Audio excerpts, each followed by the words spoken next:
Assalomu alaykum treyderlar va mani YouTube kanalim obunachilari. Sizlar bilan bu haftalik tahlilda ko'rishib turganimdan juda ham xursandman va bu hafta bizda qanaqa natijalar bo'ldi, qanaqa minuslar bo'ldi, takshi bularni hammasini ko'rib chiqamiz. Xo'p. Birinchi bo'lib agro aksiyasidan boshlaymiz. Agro aksiyasida men o'tgan hafta ham aytgandim, meni trading klub a'zolarim biladi juda yaxshi. Menda shu pozitsiya bor edi, lekin hozir sal pastroq zonaga, ya'ni stop loss zonasiga yaqinlashgan, lekin sotish niyatida emasman, chunki bu o'sadigan kompaniya, shuning uchun paka ushlab turibman. Hozir agroda minusdaman. Xo'p. Biza tepada endi agroda meni pozitsiyam S&P holatini ko'rib chiqamiz. S&P bo'yicha men o'tgan hafta ham aytgandim, men bu zonalarga kelib olishimiz kerak yoki tepaga borishimiz kerak degandim. Ko'p vaziyat juda o'xshamadi va tepaga ketdi bu. Bu ham yomon emas, chunki bu hafta yaxshi foydalanib qildik va baribir men bu zonaga borgan taqdirda ham bu yerlarga kelishini kutaman. Bundan keyin bemalol qo'rqmasdan savdolarni amalga oshirsak bo'ladi. Va bunda paka kutib turgan vaziyatim shunaqa. Bitcoinda o'tgan hafta bu liniyani yorib o'tganda va hozir prosta korreksiya qildi. Endi bundan keyin borish kerak bo'lgan zonasini men juda 112 ming dollar atrofini kutib qolaman Bitcoinda Fibonacci strategiyasi bo'yicha. Xo'p, bundan keyingi aksiya Apple aksiyasi. Paka o'tgan safar aytgandim 199-200 atrofidan kirishga imkoniyat bor degandim. Mana vaziyat hali ham o'z kuchida va pozitsiya davom etyapti. Shaxsan o'zim qisqa muddatli savdo qilib chiqib ketganman, lekin javomda ushlab turganlar bor va bundagi take profitim 230 dollar atrofida. Lele bo'yicha tahlil hali ham o'z kuchida 271 dollar atrofidan signal berilgan, orada pastroqlarga tushib keldi. Kutilayotgan natijalar 788, 850 va 900 dollar zonalar atrofi. Bundan keyin bizda zo'r take profit CDG aksiyasi bo'yicha bo'ldi bu haftada. Va buni men trading klub a'zolarimga aytgandim va bundan foydalanishda bolalar. Mana sizlarga tayyor bergan signalimni ko'rsatib qo'yaman. Sotib olish zonasi 17 dollar 20 sent va 40 atrofidan edi. Ko'pchilik 20-24 lardan sotib oldi va take profit 3 ta take profit bor edi. Uchalasiga ham borib berdi, ya'ni 21 dollarga. Mana o'zi hozir borib berdi. 21 dollarlik take profitdan urdi. Paka CDG aksiyasini bemalol sotib foydani yechib olsa bo'ladi. 2 kunda 22% foyda bo'ldi bunda. Xo'p, bundan keyin navbat aksiyasida meni kutuvlarim qanaqa? O'tgan hafta men bu gap yopishni kutgandim, lekin gap yopmadi. Tepaga chiqib ketdi. Endi 142 dollar atrofiga borishni kutyapman va undan keyin bitta tushish kutaman bunda. Apple aksiyasi bo'yicha men signal berganman. Signal hali ham o'z kuchida 45, 47, 50 dollar atroflarini kutaman bunda. Desk aksiyasi hozircha bunda menda ideya yo'q, chunki o'sib ketib bo'ldi. Asomonlar take profitimizga bordi. Bu zonani belgilab qo'ygandik. Endi bundan ham qaytib kutaman.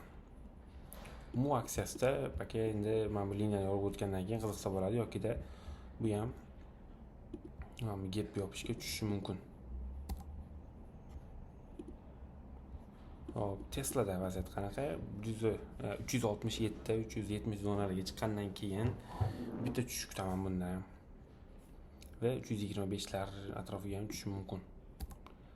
Hop, NAK aksiyasida ham 65 dollar kutaman, undan keyin bitta tushish kutaman. Ko'rib turganingizdek, bu hafta bozor yaxshi bo'ldi. MDB ham anaqaga borgan.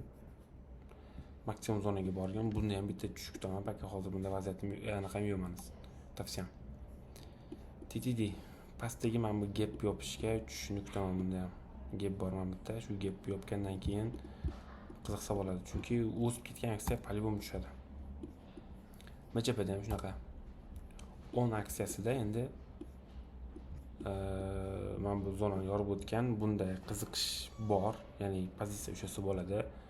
57 dollar, 74 dollar atrofigacha bo'lishi mumkin, lekin gapga yopishni hisobga olish kerak. Mana shu gap sapir zona bo'lib berish ehtimoli katta. New aksiyasida paka men signal berganman 5 dollargacha olsa bo'lishligini, 370 ga stop loss qo'yish kerakligini men jamoa a'zolariga aytib o'tganman va bu hafta shu signal berilgan Trading Club a'zolari uchun. Olish $4.75 yokida 399 olganlar ham bor. $5gacha ushlash. Bu signal уже ketib bo'lgan va bizdagi pozitsiyalar shunaqa. Hop, BIB bo'yicha BIBda paka vaziyat anaqa yo'q, meni take profitim, umuman natijalarim yo'q. Adobe'da take profitim urib bergan. O'zim tabriklayman, lekin men hozir sotib olib bo'lganman. Adobe aksiyasi, Sell aksiyasida paka $93-94gacha nimadir ko'rsa bo'ladi. Undan keyin yorib o'tgandan keyin vaziyat izlaymiz.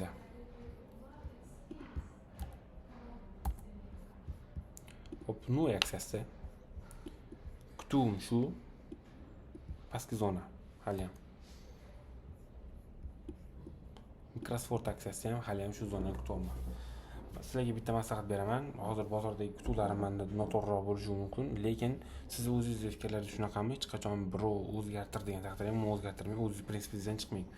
Menda shunaqa kapitalizm xarakteri bor, bu ko'p vaziyatlarda yaxshi natija bilan chiqishga yordam beradi. Ya'ni o'z prinsipingizdan hech qachon chiqmang. O'tgan hafta men bunga tushishni kutdim, ko'p aksiyalarga kirmadim, uchib ketdim. Nicho? Olmadim ham, kuymadim ham. Foyda ham qilmadim. Foyda boshqa aksiyalardan bo'ldi zato.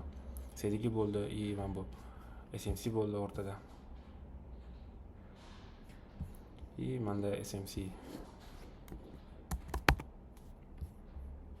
biroz oldin portfeldan chiqib ketib qoldi. Hop, Nitap aksiyasida bu yo'g'ida pastga tushishni kutaman, yo 112 chiqishini kutaman.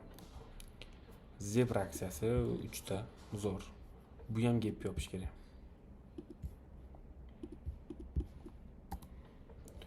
Avgo aksiyasida baka menda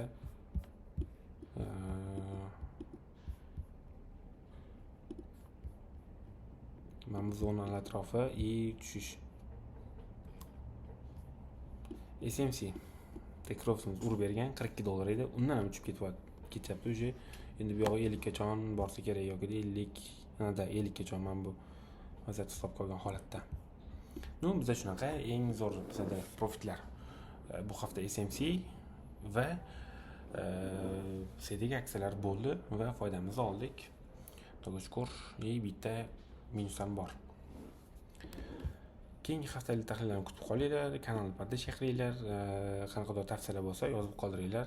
Hammaga rahmat, sog' bo'linglar.